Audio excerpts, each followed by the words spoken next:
بسم الله الرحمن الرحیم. قدرمن دوستانو، السلام علیکم ورحمت الله وبرکاته.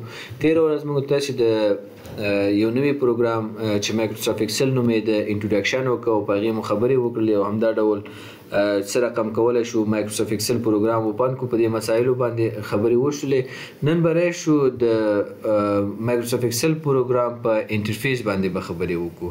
کله هم چې زه ایکسل پروګرام اوپن کوم، ګوري دغه بیسیک هوم پیج ماته اوپن کیږي. دلته کوم فایلونه چې ریسنټ ما اوپن کړی هغه ماته شو کې نیو اوپن ده. نو زه برای شم بلانک ورک بوک به واخلم.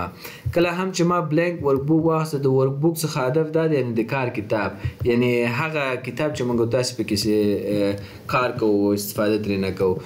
ګوري ایکسل پروګرام موږ تاسو ته خلاص شو. اوس برای شو د دې په انټرفیس باندې خبرې وکړو. لکه څرنګه چې ورډ پروګرام انټرفیس درلوده، همدغه ډول ایکسل پروګرام هم انټرفیس لري او تقریبا د ورډ سره یو شی ده، یعنی مشابهت زیات دی. ورډ پروګرام کې هم موږ تاسو کلوز، ریسټور ډاون او ریسټور اپ او منیمایز او ماکسیمایز درلوده. دلته هم لرو.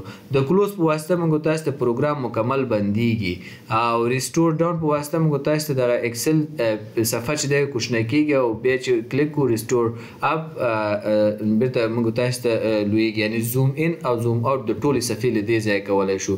بل منیمایز د چې کله منیمایز وو پروګرام موږ ته بنديږي او له دې ځای بیرته خلاصولای شو. خو یو خبرې ته پام وي چې کلوز او منیمایز ترمنځ فرق دا دی. کلوز مکمل پروګرام تاسو ته بندوي، منیمایز تاسو ته پروګرام مکمل نه کلوز کوي، بلکې ټاسک بار ته راوړي او لدې څخه بیرته چې تاسو کولای شئ چې شو او ان شو یې کوي. دا درې واړه کمانډونه چې دي، دا درې واړه اپشن چې دي، دا شارټ کټ کی هم لري. که تاسو په خپل کیبورډ کې الټ F4 ووهئ نو پروګرام به مکمل تاسو ته کلوز شي. دا د کلوز شارټ کټ دی.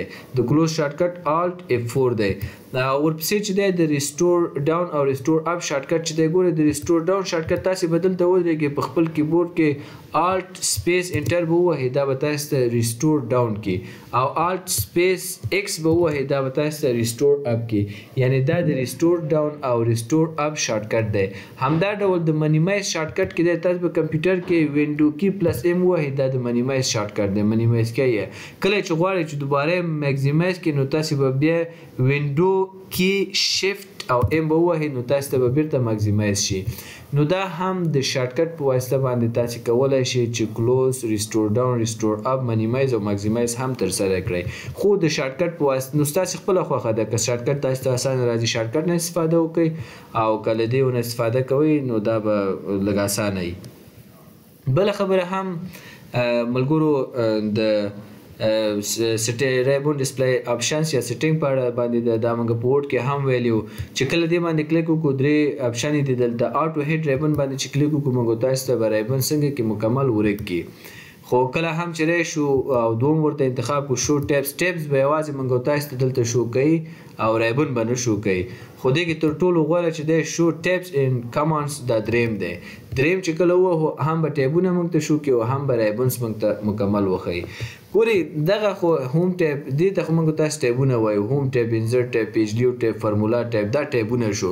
بیا په ټیبونو کې دغه مکمل ټول ته چې دی دا کومه رو چې ده، دې ته چې دی ریبون ویل کیږي، دې ته ریبون ویل کیږي. او بیا په ریبون کې چې دی ګورئ د کلیپ بورډ ګروپ دی، فند ګروپ دی، الاینمنت ګروپ دی، د هر یو ته به ګروپ ویل کیږي. او بیا د ګروپ په داخل کې به کمانډونه او اپشن وي. نو دا هم موږ تاسو سره او د ریبون او ټیبونو په اړه خبره وه. بل هم دلته موږ تاسو نیم باکس لرو. ګورئ نیم باکس، دې ته نیم باکس ویل کیږي، دا کم خانه چې تاسو وینئ، دا کوچنی رو. نو دا نیم باکس دی. زه ګورئ دلته درېږم، نیم باکس کې ماته وایي چې رو نمبر شپږ کې ته ولاړې او کالم نمبر شپږ کې ولاړې. ګورئ 1 2 3 4 5 6 شپږم کالم کې ولاړې ما او شپږم رو کې ولاړې ما. نیم باکس نور ډېر استفادې هم لري، خو موږ سره دا کومک کوي چې چیرته اوسېږو نو هلته موږ تاسو ته وایي چې تاسو رو په دغه کالم کې اوس موقعیت لرئ، یعنې زموږ لوکیشن موږ تاسو ته ښیي. بل هم دلته فرمولا بار لرو. موږ چې هره فرموله دلته اپلای کوو، هره فرموله دلته لیکو، هغه به دلته موږ ته په فرمولا بار کې راځي. بل هم موږ تاسو ګورئ دا روګانې دي، په دې شکل دا روګانې دي او دا هم کالمز دي. دې ته کالم ویل کیږي او دې ته رو ویل کیږي، او دغه یوه خانې ته چې دی سیل ویل کیږي. نو بل خبره هم دلته سټیټس بار دی. ګورئ په سټیټس بار کې چې دی موږ تاسو شیټ لرو. او شیټ له دې ځای کولی شو چې ځان ته زیات هم کو او کم هم کو. نو دا شیټونه دي. اوس دلته یوه پوښتنه داسې پیدا کېږي چې موږ په ټوله کې څو کالمونه لرو او څو دانې شیټ روګانې لرو او همدا ډول څو دانې سیلز لرو. نو د دې دپاره به تاسې داسې کار وکئ چې یوه طریقه یې دا ده چې دا ځان ته معلوم کو. شارټکټ کې هم لري دا فنکشن هم لري. ایکول به پریس کو، موږ به دلته ودرېږو ایکول به پریس کو او بیا به ورته ولیکو چې کالم. ګورئ کالم په نوم باندې دلته موږ تاسې فنکشن لرو. دا به انتخاب کو، ټیپ بټن به پریس کو او له هغې څخه وروسته ګورئ موږ تاسې به دا یو ورته سلیکټ کو او شیفټ قوس بند به کو، انټر به کو. موږ ته وایي چې 16384 دا تاسې څه لرئ؟ کالمز لرئ. یعنی په یو شیټ کې موږ تاسې 16384 کالمز لرو. څو دانې روګانې لرو. دلته به ودرېږو، ایکول به ورته پریس کو او بیا به ورته روز ولیکو او دا رو به ورته سلیکټ کو او ټیپ بټنه به ووهو او دلته به راشو دا به ورته سلیکټ کو او بیا به شیفټ قوس بند انټر. موږ ته وایي 10,08,586 روګانې موږ تاسې لرو، روز لرو. ولې خبره دلته دا ده چې موږ تاسې دا سیلز ځان ته څه رقم معلوم کو. سیلز یعنی مجموع کې موږ تاسې څومره سیلز لرو. ګورئ د سیلز د معلومولو به تاسې یو فارموله استفاده کوئ. دلته به راشئ، ایکول به ورته ولیکئ او سم به ورته ولیکئ، قوس به شروع کوئ او بیا به دغه کالمز واخلئ، دا به ملټیپلای کوئ په روز باندې او بیا به قوس بند کوئ او بیا به انټر کوئ. موږ تاسې ته وایي چې تاسې دغومره سیلز لرئ.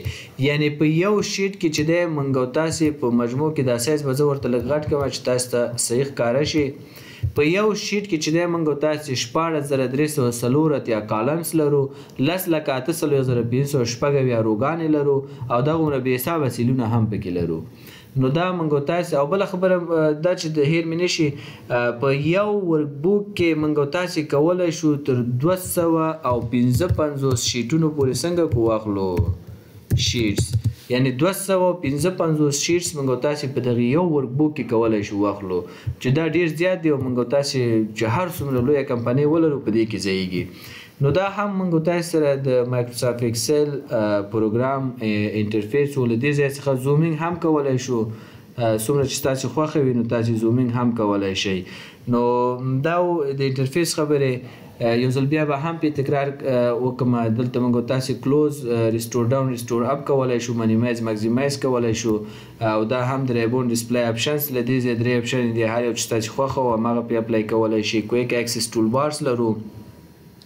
بل هم موږ تاسې دلته ټیبونه لرو او په ټیبونو کې به ریبنز لرو، په ریبنز کې به ګروپونه لرو او په ګروپونو کې به کمانډونه لرو. بل هم موږ تاسې کالمز لرو او روګانې لرو او سیلز لرو. همدا ډول دې ته ویل کېږي شیټ او دې ته وایي سټیټس بار. یوه خبره چې ما نه پات شو له دې ځایه زومینګ کولی شو، زومینګ او زوم آوټ له دې ځایه کولی شو.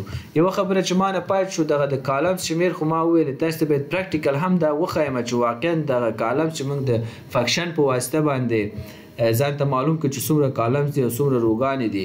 نو آیا دې واقعیت د فنکشن صحیح و که غلط و؟ تاسې به راشئ دلته به ودرېږئ. چې کله دلته ودرېږئ کنټرول ډاون ایرو کې به کیبورډ کې پریس کړئ.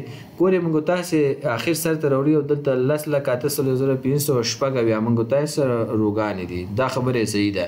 نو بیرته کنټرول اپ ایرو کې به ووهم چې اول سر ته راشو او بیا به کنټرول رایټ ایرو کې ووهم چې دلته موږ تاسې اخر سر ته راوړي. دلته موږ د وایي چې 16384 کالمز تاسې لرئ.